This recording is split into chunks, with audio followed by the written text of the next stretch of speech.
Hello दोस्तों, welcome to the next episode of the French Revolution. मेरा नाम है प्रवीण और हम देखेंगे फ्रेंच रिवॉल्यूशन की आगे के एपिसोड्स। पिछले एपिसोड में हमने देखा जो ड्रामा होता है स्टेट जनरल मीटिंग में और कैसे थर्ड स्टेट के लोग वहाँ से वॉकआउट कर जाते हैं। वो बाहर आके नेशनल असेंबली क्रिएट करते हैं टेनिस कोर्ट में और फाइनली एक कॉन्स्टिट्यूशन बनाने की शपथ लेते हैं। इस बीच हमने देखा कि कैसे द आउटब्रेक ऑफ रेवोल्यूशन होता है और फॉल ऑफ बेस्टाइल एक हिस्टोरिक इंसिडेंट के रूप में याद किया जाता है। बाद में हमने देखा कि 1791 का कॉन्स्टिट्यूशन तैयार होता है और फ्रांस एक कॉन्स्टिट्यूशनल मोनार्की के रूप में स्थापित होता है। इस एपिसोड में हम देखेंगे फ्रांस कैसे एबॉलिश करता है मोनार्की को और एक रिपब्लिक राष्ट्र बनता है और राइज ऑफ नेपोलियन और उसके सरकमस्टांसेस। तो आइए दोस्तों शुरू करते हैं हमारा आज का एपिसोड। तो पिछले एपिसोड में हमने देखा था कि किंग लुइस 16 जो है वो कॉन्स्टिट्यूशन एक्सेप्ट कर लेता है और एग्री करता है नेशनल असेंबली के साथ में कि कॉन्स्टिट्यूशन के हिसाब से अब सरकार चलाई जाएगी। But he entered into a secret negotiations, कोई साजिश चलते रहती है जिसके तहत लुइस 16 किंग ऑफ प्रशिया के साथ में एक सीक्रेट निगोशिएशन करता है कि जो भी इंसिडेंट हो रहे हैं समर ऑफ 1789, आपको याद होगा जो बेस्टाइल फोर्ट का इंसिडेंट है वो समर ऑफ 1789 का है, उसके बाद से जो भी इवेंट्स हो रहे थे उसको दबाने की कोशिश की जाती है with the help of king of Prussia. और किंग ऑफ प्रशिया भी एक्सेप्ट कर लेते हैं ये प्रपोजल, क्योंकि उनको लगता है कि ये जो वैचारिक क्रांति फ्रांस में चल रही है ये कभी ना कभी आज ना कल प्रशिया और बाकी जगह भी इम्पैक्ट अपना दिखाना शुरू करने वाली है। तो देखिए दोस्तों, ये मैप है उस समय के फ्रांस का, और फ्रांस एक काफ़ी बड़ा और one of the most populous nation था यूरोप का। और आप यहाँ पे प्रशिया, ऑस्ट्रिया इत्यादि राष्ट्र भी यहाँ पे आप देख सकते हैं। तो नेशनल असेंबली को इस बात की भनक पड़ती है कि लुई 16 जो है वो एक सीक्रेट निगोशिएशन कर रहा है किंग ऑफ प्रशिया के साथ में, और इसी के साथ कॉन्स्टिट्यूशन असेंबली का रिएक्शन होता है आता माची सटकली, and they declare war against Prussia and Austria.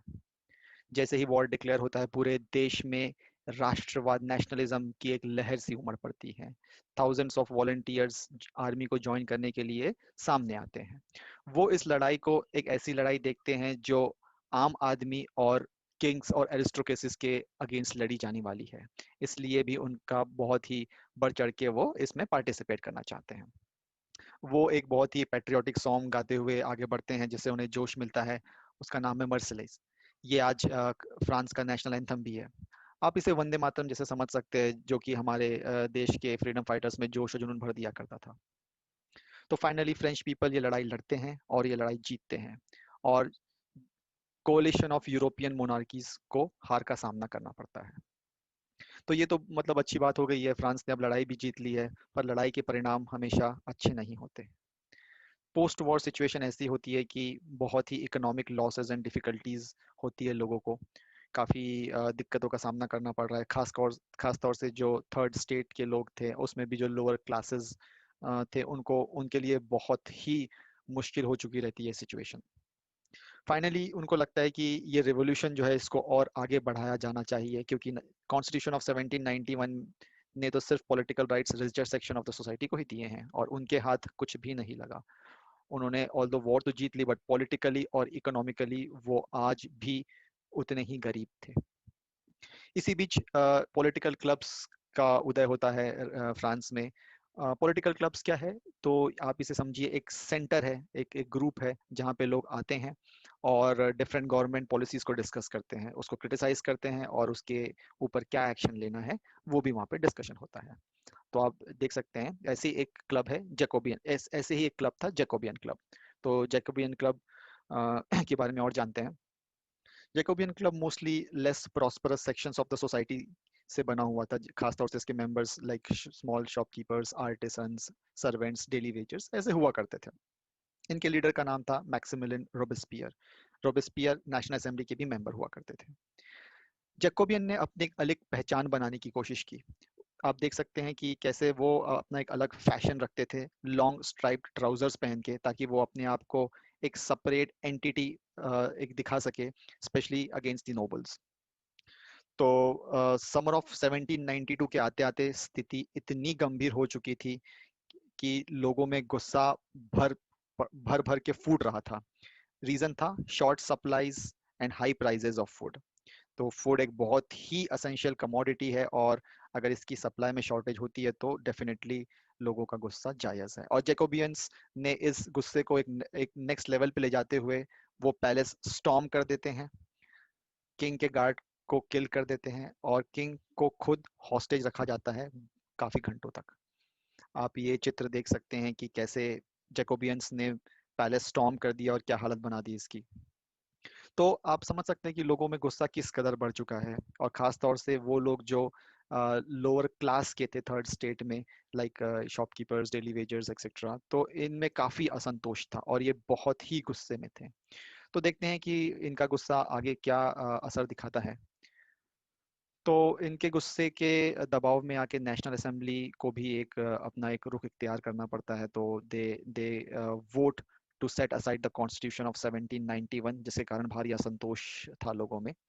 Royal family को जेल भेज दिया जाता है, नए इलेक्शन की घोषणा की जाती है, और voting rights was given to all the men regardless of the wealth. तो जो भी व्यक्ति 21 साल से ऊपर है उनको वोटिंग राइट का अधिकार दिया जाता है, रिगार्डलेस ऑफ वेल्थ। इसका मतलब राजा का बेटा राजा नहीं बनेगा, राजा वही बनेगा जिसमें काबिलियत होगी। तो this was the impact of the radical movement launched by the Jacobians, जिसके तहत ये सब कदम उठाए जाते हैं। तो फाइनली इलेक्शन होते हैं और एक नई इलेक्टेड असेंबली, नेशनल कन्वेंशन बनती है। बनते बराबर वो मोनार्की एबॉलिश कर देती है और फ्रांस को एक रिपब्लिक डिक्लेयर करती है। What is a republic? It's a form of government जहां पीपल इलेक्ट करते हैं अपने गवर्नमेंट और गवर्नमेंट के हेड को, डायरेक्टली या इनडायरेक्टली। डायरेक्ट इनडायरेक्ट इलेक्शन के बारे में हम अपने पॉलिटिकल क्लास में और विस्तार से जानेंगे।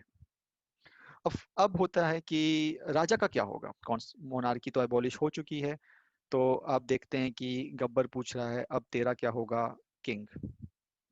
तो लुइस 16, जैसे कि हम जानते हैं, was hatching a conspiracy Russia के किंग के साथ में, तो उनको राजद्रोह, ट्रिजन का गिल्टी पाया जाता है और उनको पब्लिकली एक्सिक्यूट किया जाता है। तो ये चित्र आप देख सकते हैं गुलोटिन का। इसमें फांसी नहीं दी जाती बट सर कलम किया जाता है। तो एक ये स्ट्रक्चर है जिसमें शार्प ब्लेड्स रहते हैं और ये सीधा पर्सन को बिहेड कर देता है।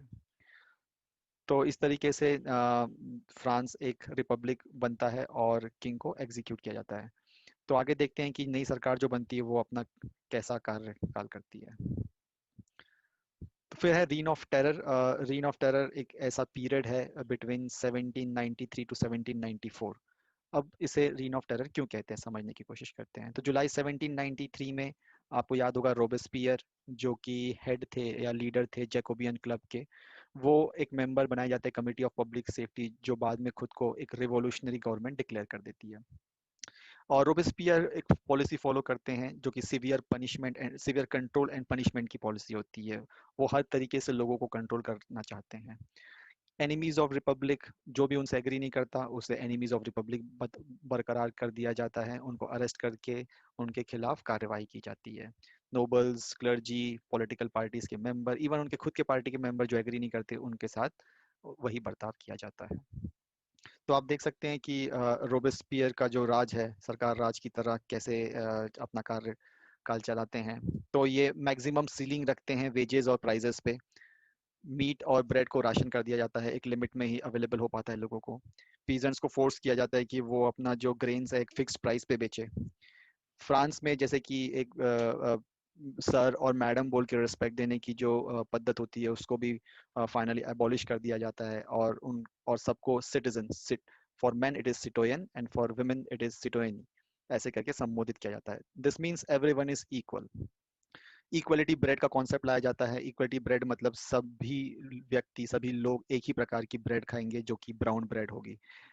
एक्चुअली इसके पीछे का बैकग्राउंड ये है कि पहले के जो नोबिलिटी क्लास हुआ करती थी वो वाइट फ्लोर का ब्रेड खाते थे, बट रोबेस्पियर के आने के बाद everyone was required to eat the equality bread. तो आप देख सकते हैं कि किस कदर इक्वलिटी को इम्पोज करने की कोशिश की जा रही है। चर्चेस को शट डाउन कर दिया जाता है, उन्हें बैरक से ऑफिसर्स के रूप में कन्वर्ट कर दिया जाता है। तो इक्वलिटी तो यस, बट जो मींस यूज किए जा रहे हैं यहाँ पे उसे इम्प्लीमेंट करने के लिए वो बहुत ही ड्रैकोनियन साबित हो रहे थे। जनता में भारी असंतोष हो गया था और सब इस राज्य से छुटकारा पाना चाहते थे।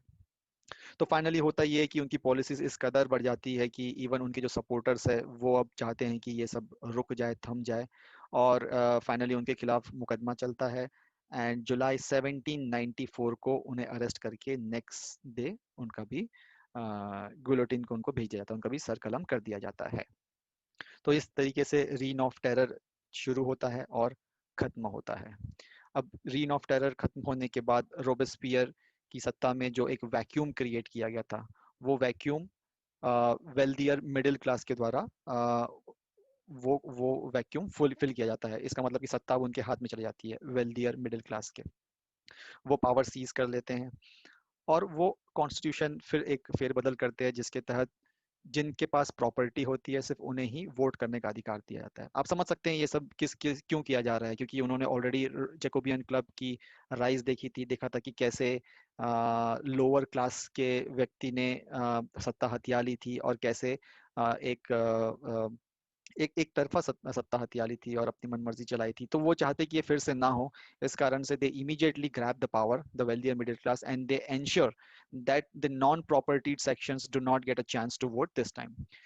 तो जो लेजिस्लेटिव होती है वो एक एग्जीक्यूटिव बॉडी अपॉइंट करती है, उसका नाम रखा जाता है डायरेक्टरी, और it constitute of 5 members. 5 members क्यों, आप फिर से समझ सकते हैं, क्योंकि लास्ट टाइम हमने देखा था कि जब एग्जीक्यूटिव रोबोस्फियर जैसे एक व्यक्ति के हाथ में आती है तो काफी मनमानी सी होती है। इस कारण से इस बार 5 मेंबर की बॉडी रखी जाती है, सो दैट जो भी डिसीजन लिया जाए वो यूनानिमस हो, या फिर एक मेजोरिटी के इसमें लिया जा सके डिस्कशन करके। तो इस कदर से हम देखते हैं कि एक डायरेक्टरी बनती है जो फ्रांस को रूल करने के लिए तैयार होती है। तो अभी तक ऐसा लग रहा है कि सब कुछ सॉर्ट हो गया है, डायरेक्टरी बन गई है, 5 मेंबर्स है, तो जो भी डिसीजन लिए जाएंगे वो अब एक डिस्कशन होके लिए जाएंगे। तो great, looks good, looks like everything is sorted out, but the answer is no. क्योंकि डायरेक्टरी आपस में ही क्लैश किया करती थी, डायरेक्टरी लेजिस्लेटिव काउंसिल के साथ क्लैश किया करती थी, और लेजिस्लेटिव काउंसिल के साथ उनके मतभेद होने के कारण लेजिस्लेटिव काउंसिल उन्हें ऑफन डिसमिस कर दिया करती थी। तो इस तरीके से स्टेबिलिटी तो नहीं थी, बस क्लैशेस ही क्लैशेस हो रहे थे। तो इन सब पॉलिटिकल अनसर्टेनिटी के बीच में एक व्यक्ति उभरता है जो पूरी सत्ता को अपने हाथ में ले लेता है, and he is Napoleon Bonaparte. So before we move to Napoleon Bonaparte, we will quickly look at the one important topic, which is what is liberty. तो ये just एक comparison है रोबेस्पियर के समय के एक जर्नलिस्ट का। तो हम देखते हैं कि रोबेस्पियर क्या कह रहे हैं और जर्नलिस्ट क्या कह रहे हैं। तो Robespierre, as we all know, कि to establish and consolidate democracy, he used the terror, right? तो उनका ये था कि पहले जो वॉर ऑफ लिबर्टी है उसको कंप्लीट किया जाए, वॉर ऑफ लिबर्टी जीती जाए, उसके बाद हम डेमोक्रेसी को एस्टेब्लिश करेंगे। Annihilate the enemies of Republic, annihilate मतलब हरा देना, एनिमीज ऑफ रिपब्लिक को हराने के लिए उन्होंने टेरर का यूज जस्टिफाई किया है। what he is saying is terror is nothing but justice, right? तो जस्टिस दिलाने के लिए टेरर का यूज करना ये राष्ट्र कर सकता है। To curb the enemies of liberty through terror is the right of the founder of the republic. समझ रहे हो आप? एनिमीज ऑफ लिबर्टी को अगर कर्ब करना है तो कोई भी राष्ट्र जो फाउंडर ऑफ रिपब्लिक जो है वो टेरर का यूज कर सकते हैं, ये उनका जस्टिफिकेशन है। वही हम लेफ्ट साइड में देखते हैं कि जर्नलिस्ट कैमिली डेस मॉलिन्स का कहना है कि लिबर्टी कोई चाइल्ड नहीं है, राइट? लिबर्टी, वो कह रहे हैं कि some people believe that liberty is like a child which needs to go through a phase of being disciplined. ऐसा नहीं है, राइट? क्योंकि उनका कहना है कि quite the opposite, liberty is happiness, liberty is reason, liberty is equality, justice, it is the declaration of rights. तो ऐसा नहीं कि आप सबको फिनिश कर दोगे and then you will establish the liberty, that's not correct. The other way around, liberty should be justice. तो these are the two conflicting views of liberty during that period. एक तरफ रोबेस्पियर जस्टिफाई कर रहे हैं अपना actions कि भाई जो हमारे एक्शंस है, this is to win the war of liberty, this is to annihilate the enemies of republic. दूसरी तरफ कैमेली डेसमोलिन्स कह रहे हैं कि भाई लिबर्टी कोई कोई बच्चा नहीं है कि वो एक मतलब आप उसको उसकी परवरिश करते रहें डिसिप्लिन्ड वे में जब तक वो बड़ा ना हो जाए। बचपन से ही लिबर्टी इज हैप्पीनेस, अगर हैप्पीनेस नहीं है, रीजन नहीं है, इक्वालिटी नहीं है, जस्टिस नहीं है, तो it is not a liberty, right? तो आप इसे इत्मीनान से पढ़िए और समझने की कोशिश कीजिए कि which view do you agree with. Okay, तो वी विल मूव ऑन। तो डायरेक्टरी का हमने देखा कि डायरेक्टरी को हटा करके नेपोलियन बोनापार्ट सत्ता में काबिज हो जाते हैं। तो यहाँ पे आप देख रहे हैं नेपोलियन बोनापार्ट कू करते हुए असेंबली में। ऑलराइट, सो ये भाई साहब कह रहे हैं दया पता लगाओ कौन है वो नेपोलियन, राइट? तो let's see who is Napoleon, sorry who was Napoleon rather. He was a officer in the French royal army. जब फ्रेंच रिवॉल्यूशन इरप्ट होता है 1789 के दौरान में, वो रैपिडली रोज करता है अपने रैंक्स में, जैसे जैसे उसको अपॉर्चुनिटीज मिलती जाती है रिवॉल्यूशन के कारण। सो रिवॉल्यूशन चल रहा है, इसका मतलब कि अफरा तफरी का माहौल है, केओस का माहौल है, तो डेफिनेटली आर्मी का बहुत बड़ा उसमें रोल रहता है to normalise the things, and he was getting a series of opportunities which he leveraged for his benefits. French directory उन्हें कमांड ऑफ आर्मी सब बना देती है, ताकि वो जो सप्रेस कर सके रिवोल्ट्स जो कि रॉयल इंसर्जेंट्स ने चालू कर रखे थे अगेंस्ट द गवर्नमेंट। तो उन्होंने एक कैंपेन लेते हैं ऑस्ट्रिया और इटालियन मोनार्क के अगेंस्ट, और he keep on winning virtually every battle. Such was, great commander he was. He was very ambitious and the public approval, क्योंकि वो जहां भी जाते थे लोग उनकी प्रशंसा करने लग गए थे, समझने लग गए थे कि भाई ये वो बंदा है जो फ्रांस को आगे बढ़ा रहा है, फ्रांस को बचा रहा है विदेशी ताकतों के आगे, मतलब विदेशी ताकतों से भी बचा रहा है, and also the royal insurgents, right, जो domestic royal insurgents. So all this inspired him to go further, and he became the first emperor of French in 1804. 1804 में वो फर्स्ट एम्परर ऑफ फ्रांस ऐसा अपने आप को घोषित कर देते हैं। He set out to conquer neighboring European countries, disposing dynasties, वहाँ के जो भी राजा महाराजा मोनार्क है उनको हटा दिया जाता है नेपोलियन द्वारा, और उसके जगह वो अपने कोई फैमिली मेंबर्स या कोई रिश्तेदार या कोई दोस्तों को ही used to set him at that to rule the country. तो एक बहुत मतलब नेपोलियन को और एक टाइटल मिलता है, कहा जाता है कि Napoleon was also called the son of revolution. Son of revolution क्यों कहा जाता है? क्योंकि हम देखते हैं कि फ्रेंच रेवोल्यूशन ही उसे बनाती है, उसे बढ़ाती है और उसे इतना बड़ा आगे बढ़ने का अवसर प्रदान करती है।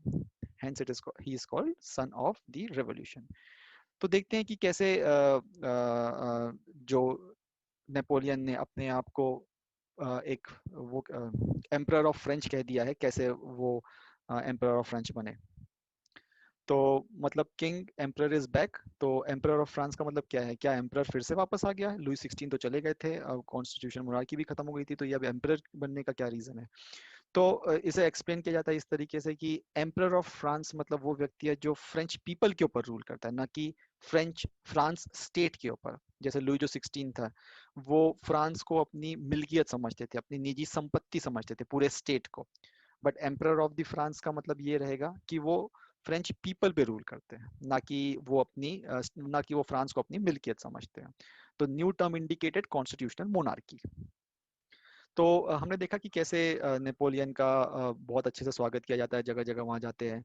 बट अल्टीमेटली होता ऐसा है कि जहाँ भी वो जाते हैं, ऑल्दो वो लिबरेट करते हैं उस कंट्री को against the dynasties, but he keep on putting his own people to rule the to rule that state. तो लोग उन्हें बाद में इन्वेडिंग फोर्स की तरह देखने लगे कि भाई ये आता है डायनेस्टी को उखाड़ के फेंक देता है, बट ये खुद ही अपने लोगों को बिठा के चला जाता है। तो people were not getting the power to rule themselves. Rather, Napoleon was appointing someone to do so. So, on which they were really not happy.